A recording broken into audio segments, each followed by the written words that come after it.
Hello everyone, जय माता दी। आप सभी को करवा चौथ 2025 की आप सभी को हार्दिक शुभकामनाएं। आइए करवा चौथ व्रत कथा हम सुनते हैं, क्योंकि जिस प्रकार हम व्रत करते हैं, पूजा करते हैं, उसी प्रकार हमें करवा चौथ व्रत कथा भी अवश्य ही सुननी चाहिए। तो चलिए शुरू करते हैं। एक साहूकार के 7 बेटे और उसकी एक बहन करवा थी। सभी सातों भाई अपनी बहन से बहुत प्यार करते थे, यहाँ तक कि वे पहले उसे खाना खिलाते थे, बाद में स्वयं खाते थे। एक बार उनकी बहन ससुराल से मायके आई हुई थी। शाम को जब भाई अपना अपना व्यवसाय बंद करके घर आए तो उन्होंने देखा कि उनकी बहन बहुत व्याकुल है। सभी भाई खाना खाने बैठे और उनकी बहन से भी खाने का आग्रह करने लगे, लेकिन बहन ने बताया कि आज उसका करवा चौथ का निर्जला व्रत है और वह खाना सिर्फ चंद्र देखकर ही खाएगी और चंद्र को अर्घ्य देकर ही खाना खा सकती है। चूँकि चंद्रमा अभी तक नहीं निकला है, इसलिए वह भूख प्यास से व्याकुल हो उठी है। सबसे पहले छोटे भाई को अपनी बहन की हालत देखी नहीं जाती और वह दूर पीपल के पेड़ पर एक दीपक जलाकर चलनी की ओट में रख देता है। दूर से देखने पर वह ऐसा प्रतीत होता है जैसे कि चतुर्थी का चांद उदित हो रहा हो। इसके बाद भाई अपनी बहन को बताता है कि चांद निकल आया है, तुम उसे अर्घ देने के बाद भोजन कर सकती हो। बहन खुशी के मारे सीढ़ियों पर चढ़कर चांद को देखती है और उन्हें अर्घ देकर खाना खाने बैठ जाती है। वह पहला टुकड़ा मुंह में डालती है तो उसे छींक आ जाती है, दूसरा टुकड़ा डालती है तो उसमें बाल निकल आता है और जैसे ही तीसरा टुकड़ा मुंह में डालने की कोशिश करती है तो उसके पति की मृत्यु का समाचार उसे मिलता है। वह बौखला जाती है। उसकी भाभी उसे सच्चाई से अवगत कराती हैं कि उसके साथ ऐसा क्यों हुआ। करवा चौथ का व्रत गलत तरीके से टूटने के कारण देवता उससे नाराज हो गए हैं और उन्होंने ऐसा किया है।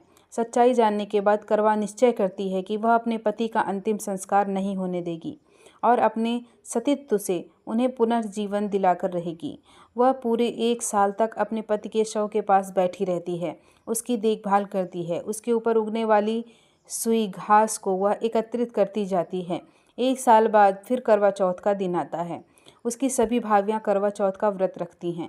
जब भाभियाँ उससे आशीर्वाद देने आती हैं तो वह प्रत्येक भाभी से यम सुई ले लो, पिय सुई दे दो, मुझे भी अपनी जैसी सुहागन बना दो, ऐसा आग्रह करती है। लेकिन हर बार भाभी उसे अगली भाभी से आग्रह करने को कहकर चली जाती हैं। 1 साल बाद फिर करवा चौथ का दिन आता है। उसकी सभी भाभियाँ करवा चौथ का व्रत रखती हैं। जब भाभियाँ उसे आशीर्वाद देने आती हैं तो वह प्रत्येक भाभी से यम सुई ले लो, पी सुई दे दो, मुझे भी अपनी जैसी सुहागन बना दो, ऐसा आग्रह करती हैं। लेकिन हर बार भाभी उसे अगली भाभी से आग्रह करने को कहकर चली जाती है। इस प्रकार जब छठे नंबर की भाभी आती हैं तो करवा उससे भी यह बात दोहराती है। यह भाभी उसे बताती है कि चूंकि सबसे छोटे भाई की वजह से उसका व्रत टूटा था, अतः उसकी पत्नी में ही शक्ति है कि वह तुम्हारे पति को दोबारा जीवित कर सकती है। इसलिए जब वह आए तो तुम उसे पकड़ लेना और जब तक वह तुम्हारे पति को जिंदा ना कर दे उसे छोड़ना नहीं। ऐसा कहकर वह चली जाती है।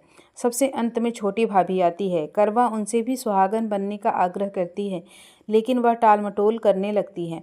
इसे देख करवा उन्हें जोर से पकड़ लेती है और अपने सुहाग को जिंदा करने के लिए कहती है। भाभी उससे छुड़ाने के लिए नोचती है, घसोटती है, लेकिन नहीं छोड़ती। अंत में उसकी तपस्या देखकर भाभी पसीज जाती है और अपनी छोटी अंगुली को चीरकर उसमें से अमृत उसके पति के मुंह में डाल देती है। करवा का पति तुरंत श्री गणेश करता हुआ उठ बैठता है। इस प्रकार करवा का छोटी भाभी के माध्यम से अपना सुहाग वापस मिल जाता है। जिस प्रकार करवा को सुहागन का वरदान वापस मिल गया, वैसे ही सभी सुहागनों को हमेशा सुहागन रहने का वरदान दो। जय करवा माता की जय हो। जय माता दी आप सभी को।